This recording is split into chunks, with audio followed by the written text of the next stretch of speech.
Good morning, ladies and gentlemen. It is Thursday, March 10th, and these are your bell ringer problems. All right, problem number 13. They want us to list the factors of 18. And so if you think about, please remember that when our lesson at the very beginning of the year, we talked about factors and we talked about multiples. Well, multiples are when you're counting by that number. And so factors are actually the numbers that we multiply together to get that number.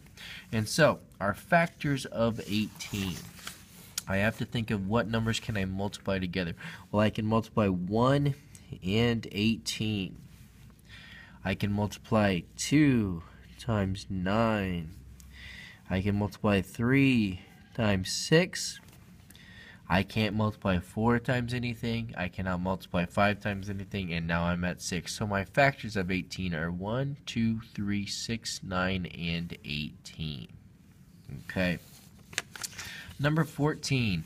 They wanted us to look at the problem 6 thousandths times 4 hundredths. And please remember that when you're multiplying decimals, you do not line up the decimal, you line up the digits and you solve it as if it were a normal multiplication problem. So 4 times 6 is 24. I put my 4 down, I carry my 2. 4 times 0 is 0, plus 2 is 2. 4 times 0 is 0. 4 times 0 is 0. And I'm actually going to stop there because I know if I just do these zeros, I'm just going to get a bunch of zeros. So I look here though, and I have 1, 2, 3, 4, 5 decimal places in my problem, and I need 5 decimal places in my answer. So I'm going to switch colors here. So I look here and I have 1, 2, 3, 4, 5, and I need one more decimal place in my answer. So what I get here, 6 thousandths times 4 hundredths, actually gets me 24 ten thousandths. 24 ten thousandths. All right, and then in number 15, they want us to look at 17. Is that a prime or a composite number? Well, 17, nothing can go into 17 but 1 in itself, so 17 is a prime number.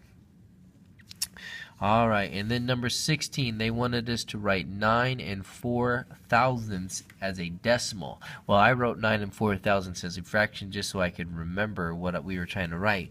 But so 9 would still be our whole number, and then 4 thousandths, I know the thousandths place is 3 places back, so I'm going to put my 4 there, and then you fill in the rest with the zeros. So it's 9.004, 9 and 4 thousandths. All right, we have 2 word problems today, and our 2 word problems are number 2 and 3 on the back side of this paper. Number 2, which number is prime?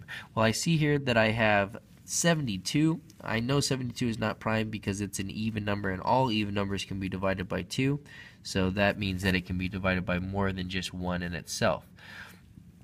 I see here that I've got 69. I know that 69 is not prime because it can be divided by 3 and then other numbers.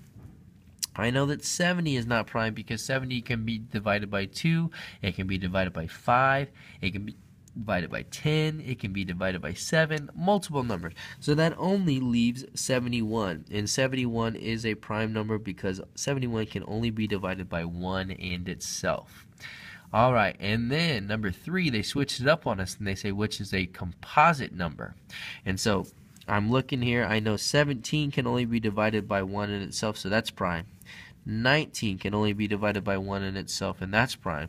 23 can only be divided by 1 in itself, so that's prime. But 33, it can be divided by 3, it can be divided by 11, and that's all I need to know. So 33 is a composite number because it can be divided by more than just 1 in itself. All right, folks, those were our problems for today. We have had 9 days. 8 is great. 7 till we're in heaven. 6 to get our kicks. and if you don't know what that means, to get your kicks, it just means to have a little bit of fun. So 6 days until we're on spring break after today, folks. Let's make them great ones.